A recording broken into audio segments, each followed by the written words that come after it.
morning guys. So welcome to our channel Dreamers. তো এই দেখো, এটা আমার কোলে কে শুয়েছে? এটা আমার কোলে শুয়েছে দুশুন। দুসি এখন নিন্না করছে, অনেকটা সকাল, খুব ঠান্ডা, তাই জন্য লেপ কম্বল মুড়ি দিয়ে ঘুমোচ্ছে। দেখো না কেমন করে দেখছো আমাকে, ভাবছি যে কী হচ্ছে সাত সকালে। সো যাই হোক, সবাই কেমন আছো? আমরা সবাই ভালো আছি। তো আজ আমরা প্ল্যান করেছি নতুন কিছু রেসিপি ট্রাই করব। অনেক কিছু দেখে টেকে একটা ডিসাইড করলাম। তো আমরা আজকে বানাবো চিলি চিকেন। জানি না কেমন হবে, ফার্স্ট টাইম ট্রাই করব আমি। তো চলো দেখা যাক। তো চিলি চিকেন বানানোর জন্য ফার্স্টে আমি নিয়ে নিলাম কিছুটা মাংস। এবার করব ম্যারিনেশন। তো প্রথমেই সামান্য পরিমাণে নুন দিয়ে নিলাম, এবার একটুখানি ভিনিগার, এরপর একটুখানি ডার্ক সোয়া সস,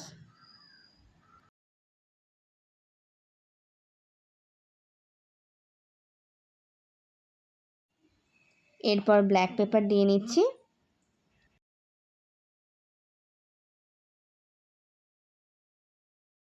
একটু জিঞ্জার পেস্ট, একটু গার্লিক পেস্ট। সব উপকরণ দেওয়া হয়ে গেলে আমি এবার এগুলোকে ভালো করে মিক্স করে নেব। ভালো করে হাত দিয়ে মাখিয়ে নিতে হবে। ম্যারিনেশন ডান। এবার আমি এটাকে 1 ঘন্টার জন্য রেখে দেব। এইবার আমি শুরু করব সেকেন্ড ম্যারিনেশন। তো আমাকে প্রথমে দিয়ে নিতে হচ্ছে কিছুটা পরিমাণ উষ্ণ গরম জল। এরপর ভালো করে মিক্স করে নেব। মিক্স করা হয়ে গেলে আমি আবার এটাকে 1 ঘন্টার জন্য ঢেকে রেখে দেব। এইবার আমি শুরু করব থার্ড ম্যারিনেশন।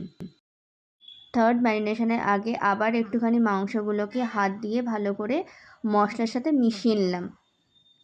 এরপর আমি দিয়ে দিচ্ছি কিছুটা পরিমাণ সাদা তেল। এরপর আমি 2টো এগ ফাটিয়ে দিয়ে দেবো।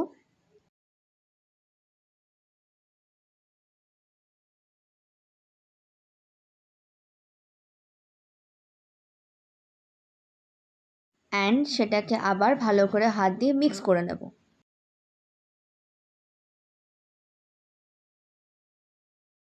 ভালো করে মিক্স করা হয়ে গেলে আমি এবার দিয়ে দেবো কিছুটা পরিমাণ কর্নফ্লোর। তারপর আবার সেটাকে ভালো করে হাত দিয়ে মিক্স করে নিতে হবে। মিক্স করা হয়ে গেলে এবার আমি নেক্সট স্টেপ একটুখানি ময়দা দিয়ে দিলাম। ময়দা দিয়ে আবার সেটাকে ভালো করে মিক্স করে নিতে হবে।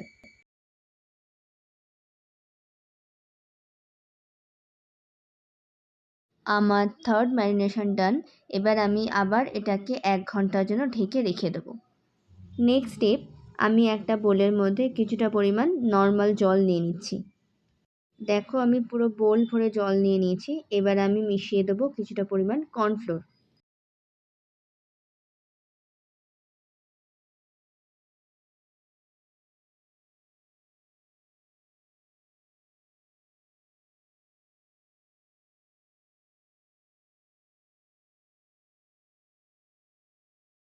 এরপর একটা ছোট বোল নিয়ে নিচ্ছি। এইবার একটা সস বানাতে হবে। কিছুটা oyster sauce,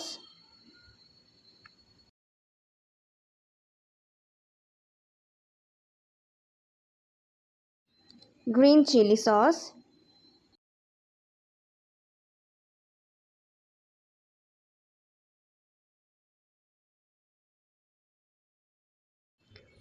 red chilli sauce,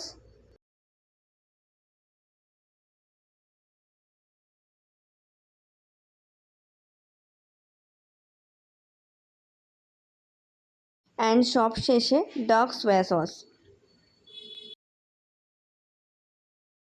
এরপর সব সসগুলোকে একসাথে ভালো করে মিক্স করে নিতে হবে। এইবার আমি রান্নাটা শুরু করব। তার আগে আবার ভালো করে মাংসটাকে মাখিয়ে নিলাম হাত দিয়ে। তো ফার্স্টেই কড়াইতে তেল দিয়ে গরম করতে বসিয়ে দেব। এরপর মাংসগুলোকে আমি একটা একটা করে কড়াইতে দিয়ে দেব।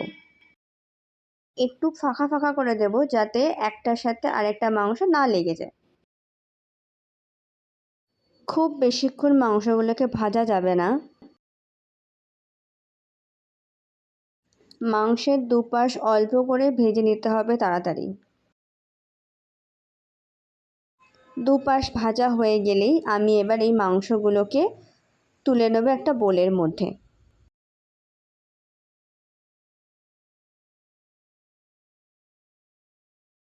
সেম প্রসেসে সব মাংসগুলোকে ভেজে নিতে হবে।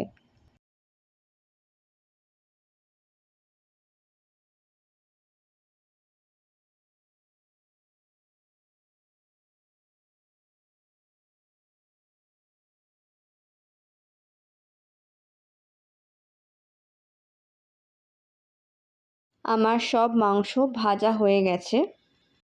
মাংস ভাজা হয়ে গেলে ওই সেম কড়াইতে আর একটুখানি তেল দিয়ে আবার কড়াইটাকে গরম করতে বসিয়ে দেব।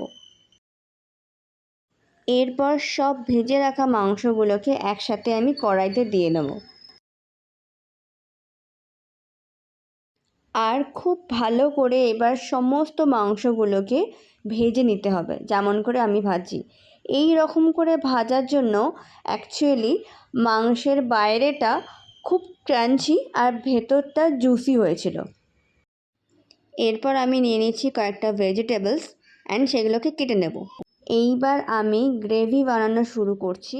তো ফার্স্টেই আমি দিয়ে নিচ্ছি মাঝখান থেকে চিড়ে রাখা লঙ্কা, তারপর কুচিয়ে রাখা রসুন, দুটোকে ভালো করে নাড়িয়ে চাড়িয়ে ভেজে নেব। এরপর দিয়ে দিচ্ছি পেঁয়াজ, capsicum, red bell pepper and yellow bell pepper. সবগুলোকে ভালো করে নাড়িয়ে চাড়িয়ে ভেজে নিতে হবে। এরপর আমি দিয়ে নিচ্ছি স্বাদ মতো নুন অ্যান্ড ভালো করে মিক্স করে নেব। এইবার দিয়ে দেব white vinegar, ginger paste and mix. এইবার আমি বানিয়ে রাখা সসটা গ্রেভিতে দিয়ে দেব। তারপর সবগুলোকে ভালো করে নাড়িয়ে চাড়িয়ে মিক্স করে নেব। এরপর আমি কর্নফ্লোর অ্যান্ড জলের মিক্সচারটা দিয়ে নিচ্ছি। সসের বাটির গায়ে যেটা লেগেছিল সেটাও আমি জল দিয়ে ধুয়ে দিয়ে নিলাম। এইবার দিয়ে নেব সামান্য পরিমাণ ব্ল্যাক পেপার অ্যান্ড মিক্স। গ্রেভিটা যখন ফুটতে শুরু করবে তখন আমি একটা একটা করে মাংসগুলো এবার দিয়ে দেবো। Chilli chicken almost done. Last একটা ইনগ্রেডিয়েন্টস বাকি, সেটা হলো স্প্রিং অনিয়ন।